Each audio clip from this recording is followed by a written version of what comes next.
to thank God for. So many wonderful blessings and so many open doors. Well, greetings. Listen, good afternoon. This is Pastor Ren, and you have tuned into the Midday Motivation. Can you do me a favor? Text somebody, tag them, tell them to tune in right now for the Midday Motivation. I'll give you just a moment to go ahead and do that. Yeah, I want you to do it. I want you to encourage somebody else because they need this word. It's a follow-up to something we said earlier during our Kingdom Nugget talking about worry doesn't make sense. Well, if that's the case, Pastor, how can I stop worrying in such a chaotic world, in such a chaotic environment in which we live? I think one of the things Jesus was trying to teach us as he's taught his disciples in Matthew chapter 6, around verse 33, when he says, but seek ye first the kingdom of God. He's trying to teach us, here it is, adjust your ambition. Adjust your ambition. Well, what do you mean? When you think about this word seek in the Greek, it means ambition, but it's not in plural, but it's in singular form. So Jesus tells them you have to adjust your single ambition. You have to seek God and seek God all along. Why do you say that? Because to seek something or someone determines the value that you placed on them. Because we don't seek things that are beneath us. If I'm seeking someone, if I'm seeking something, it must be something or someone of value that I esteem high. Think about it this way. If I think my boo or bae gives me value, I'll seek them.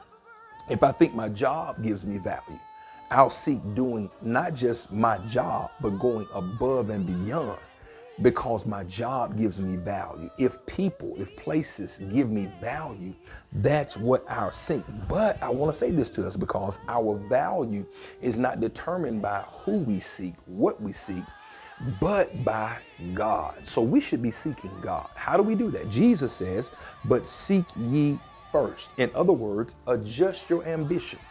Don't just go after things, go after him. And when you get him, and as your ambition changes to not just want things, but want God, then the other things that God knows I have need of will be added to me. So I want to challenge us today.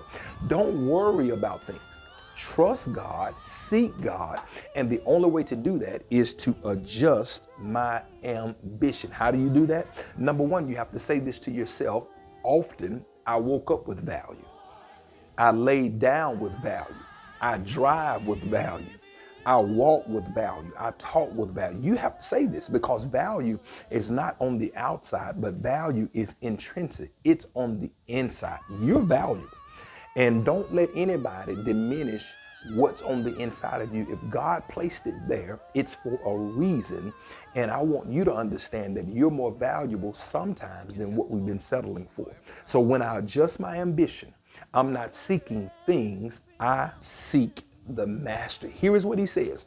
Some people serve things, but everybody must serve God because he's the one that holds value and somebody we must esteem and give high regard to. So I want to challenge you today to, if you're worried, if you're stressing yourself over trivial things, you need to adjust your ambition. Stop focusing on it and start focusing on him. And as you adjust your ambition, you'll find out or discover, like the disciples, when I change my focus from here to there, everything begins to become more clearly to me. So seek him, adjust your ambition, and focus on pleasing God. And as you do that, his will be made clear for you.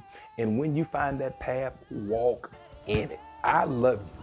And we're praying for you. But my prayer for you today is to stop. In order to stop worrying, you must make a decision to adjust your ambition and decide, I'm not going to focus on small things.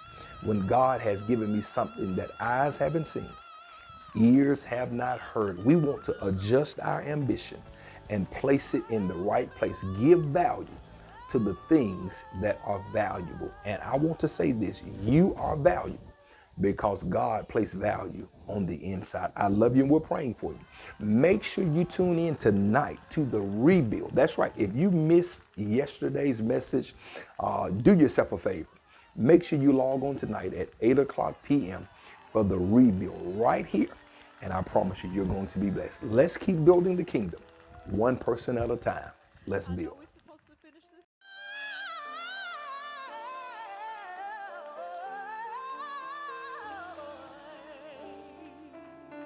Sing your testimony, Kiki, for every mountain. For every mountain you've